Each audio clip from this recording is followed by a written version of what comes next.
A number of people and organizations oppose Rosemont Copper's plans.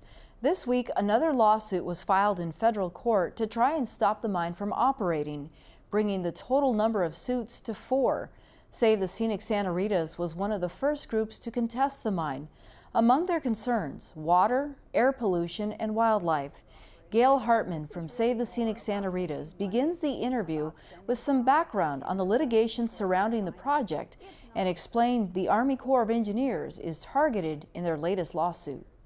It's very odd because their own Los Angeles office recommended denial of that permit, and then their San Francisco office, after thinking about it for a couple of years, went ahead and granted it in an amazing flip-flop, which I don't think is going to hold up well for them in the future. But after that happened, then the Forest Service had, and Hudbay, the company, had to agree on a bonding agreement, which is totally inadequate, but they have agreed on it, and on the final mining plan of operation. That has happened. So basically the mine could go ahead. Hudbay has said that they will not do anything for at least a month, which all the lawyers have agreed on that.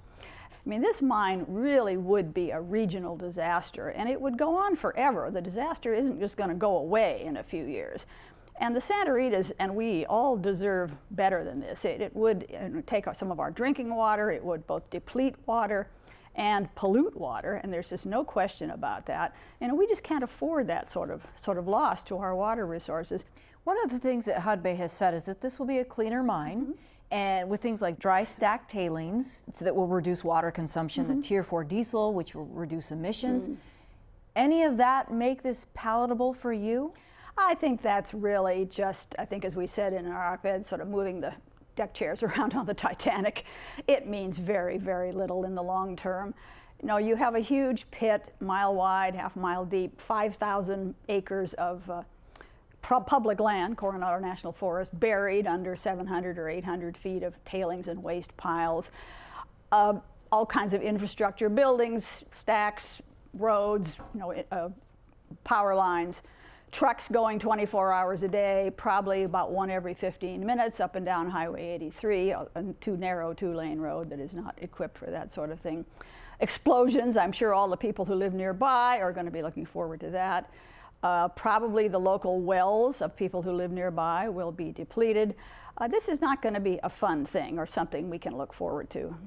Here in the U.S., it would be, there are people who would oversee it, government agencies that would oversee it. If it doesn't happen here, concerns about it going to other places with fewer regulations. Well, first, I would have to say that I don't think anybody is seriously going to be overseeing it. If it were to start, it would be like really any other mine, Morenci or anything that we're all familiar with. As to the other part of the question, there are several existing copper mines in southern Arizona. They're not working at capacity. So there's plenty of copper to be had. And secondly, I think we really need to look at this in the long term. We have to learn to reduce our impact on the world, on the earth. We have to use less copper. We have to, not throw away our cell phones so quickly. Whatever it is, the earth is not going to keep giving us resources, and we simply have to do better. Jaguar, the ocelots that we've had in this mountain range, when's the last time there have been reported sightings? Ocelots, I believe, live there now, also in the Huachucas. I think the last jaguar has been gone for about a year. I think he went home to Sonora to find a lady friend. But what it's showing us is that because of climate change, these subtropical animals are moving north. And if we don't have a wall to stop them, and fortunately there is not much to stop them in the Patagonia Mountains, which are just south of the Santa Ritas, those animals are finding a place to live in southern Arizona. Lawsuit filed this week, potentially more coming. How likely is it that you and your organizations will continue to fight this? Well, we're definitely going to fight it as long as necessary. We are waiting for the local judge, the federal judge, to schedule oral arguments on the lawsuit we filed many months ago. And as I said, we just filed a second one against the Army today, and we'll see how that goes.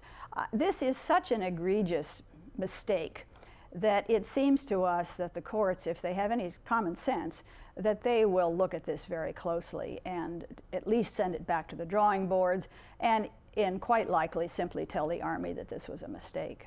Do you believe that federal state agencies haven't done their due diligence in getting to this point and looking at these permits? Well, that's a kind of a difficult question. They did for quite a while, we think, but in the last couple of years, there's been clearly a big change in the way both the EPA and the Army have addressed things. So that, I hate to say this, but politics has kind of overwhelmed facts. And I think that's why we're in this position right now. Okay, Gayle Hartmann from Save the Scenic Santa Ritas, thank you. Thank you very much.